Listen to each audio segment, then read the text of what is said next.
to win this battle of the lumberjacks. That's comes up next. I'm putting my money on Clayton.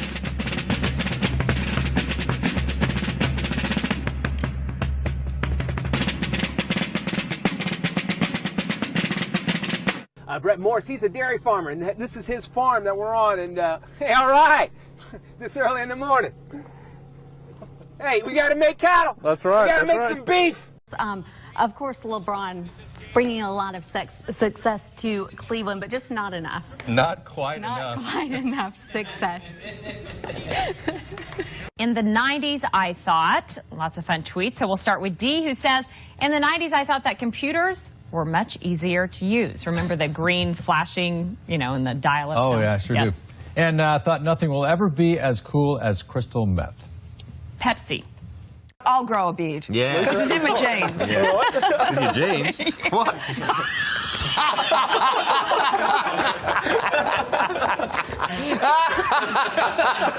Let's get a photo. No, you won't get a photo. Okay, well, I'm a witness here. What I seen was a horrible, tragic situation. The guy was coming down, and I guess the police was trying to do a stop point. The man said, no, not today, and they began to race behind each other like cats and dogs. The police officer got behind the man, and the police car just twisted around like a tornado, girl, and the Lord just shook it up, and the man just got injured. His head went to one side, and his body went to the other side, and girl, he hit the pole, and now the result is this police officer don't know if his life is going to continue to make it, or he going to just tap out. Lord be with this young man. He need a blessing. I was actually going to buy me a piece of burger from Burger King, and I just stopped right in the middle because my hunger just went away. Because when I seen that accident, girl, I just began to be nosy, and I just had to just understand that somebody was experiencing this difficulty moment that was just not, ma'am, I just cannot bear to continue to talk.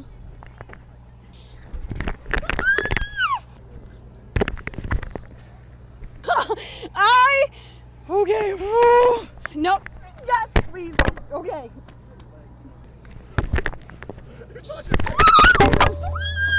On May 17. But police say the investigation into who shot who and how many of the 9, if any. People in Antioch acting like they never seen fire before. Come on, fam, my hot box is thicker than the smoke will ever be. Story this morning. Now here's Charlotte with more on the situation in Greece. Ed Miliband's too good for this fucking country, to be honest. No, you can't swear on daytime television. He shot 17 over, missing the cuts with a 40 over next. Actually holding up. Thanks. Yeah, my way.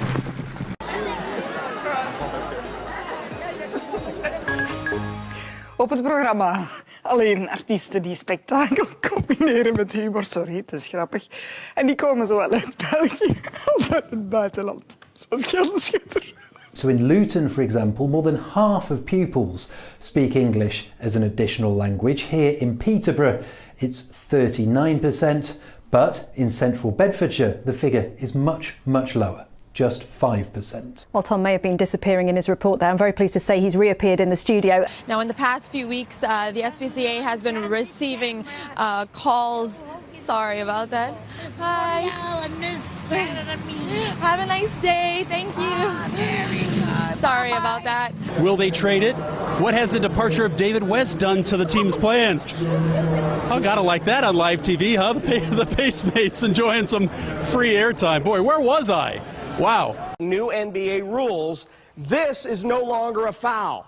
Oh, that's no longer a foul. We learned that tonight in the Golden State game. Thank you, Jeff. Actually, you should have come down and hacked me a little harder. You should have taken a saw and sawed off my arm. That is still not a foul. That's allowed. Yeah, it's not a foul anymore. Not a lot of calls and a lot of hacking going on, and frankly, in the first quarter, Golden State could have gotten away with this. Hey, LeBron, you want to get to the basket? No way. But let's face it, folks, after the first quarter, it was all about the Cavs and their shooting performance. And did you know that J.R. Smith and Shumpert made 4 more shots than I did in tonight's game? This is what they were playing with tonight. This is what they were playing with tonight. Not basketballs, but bricks. Where are you in Morris? I'm in the back of my tractor trailer. Yeah, and where is there? How close to Interstate 80 are you? Just about A half a mile. South of Interstate 80? Just south of it, yeah. Okay, it looks like that circulation, that tornado is between Morris and Seneca. And is it raining heavily around you now? Yeah, and the wind's blowing really heavily, like it's a blast from Howard Stern's asshole. Oh. Had to have one of those, didn't you? I'm concerned about Ryan back in his truck. What should he do right now? Right now, Ryan, are you near a building that you could get into? He lost the phone. Okay, Ryan said he was in the back of his truck. Now listen, not to be crude, but are we to take away from this that Bradley Cooper is now dating Sepp Blatter's sloppy second? It's exactly what we're to take away from this. But you know, most guys would be good with this. This could be sloppy 15ths and they'd take it. Give us a little bit of the premise here. You're basically teaching these high school seniors how to get into a little bit of trouble, or how to do things without getting into trouble, I guess. Yeah. Sorry, I just woke up like 5 minutes ago. Oh, you were sleeping? Hell yeah. Dude, it's like 6 o'clock over here. It's very early. Jesus Christ. Well, we appreciate It's very early, and I'm very tired. You know the Warriors won the fucking championships last night. We gotta go. I just said the F word. You're right, good. Thank you. We're gonna go now. Okay, back to me. Back over here there. Okay.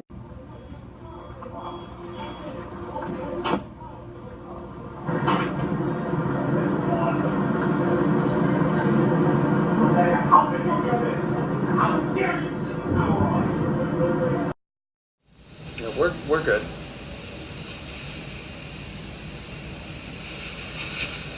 Really tan.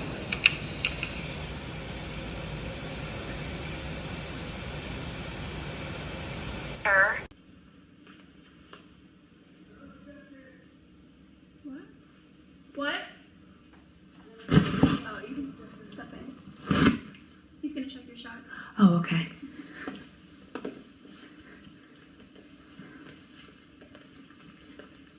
Tonight, we continue our week-long series with Class 3A. Wait for me on the prompter there. Sorry. All right, I think we had a little technical issue there. Pretty obvious. Eyewitness News starts right now.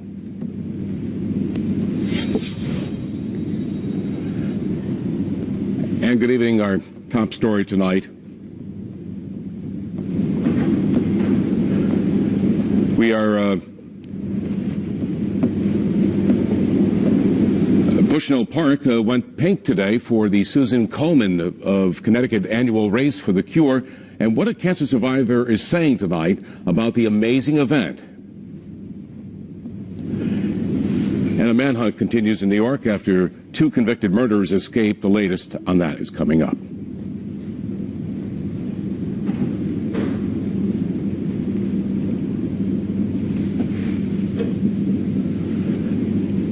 Now to a 5 Cares event, an overwhelming show of support as thousands take part in the Susan Komen Connecticut Race for the Cure in Bushnell Park this morning. The annual event helping those battling breast cancer and celebrating survivors. Channel 3's Eyewitness News reporter Sajata Jan has that story. And we're going now right to Hartford, and Roger Susannon is live in Hartford, where they just had a big event in Hartford. Roger, you're talking violence. Does this offend you? It's a Confederate flag. Is it a symbol of Southern pride or a symbol of hate? And then, what about this? Does this offend you? This word. President Obama said it out loud in an interview, and a lot of people are shocked. This shouldn't happen to anyone. The whole thing that we have been talking about is whether this is terrorism or not. And I think it is terrorism. By any stretch of the imagination, you can understand that people are upset. But, you know, we're going to continue to talk about that. The president himself said he's angry today. Right. And local leaders said they are angry, too, that violence like this can't happen in a church. But everyone I've spoken to as well has also talked about healing. Yeah. I just think it's really sad that when we have 9 people who've lost their lives. We're going to take a break. We're going to take a break. And so we have to deal with something like this. But I think it's important, too, that people see the ignorance of it. An unnerving sight today at a London Gay Pride celebration. An ISIS flag among a sea of rainbow colors. CNN International assignment editor spotted the flag and was able to snap these pictures. Joining me on the phone from London is CNN's international Lucy Paul. This man, quite distinctive from the rest of the crowd, he was dressed in black and white, whereas everyone else was brightly colored, as you can see from the photos. This man dressed in black and white was waving what appears to be a very bad mimicry, but a clear attempt to mimic the ISIS flag, the black and white flag with the distinctive lettering. I mean, if you look at the flag closely, it's clearly not Arabic. In fact, it looks like it could be gobbledygook.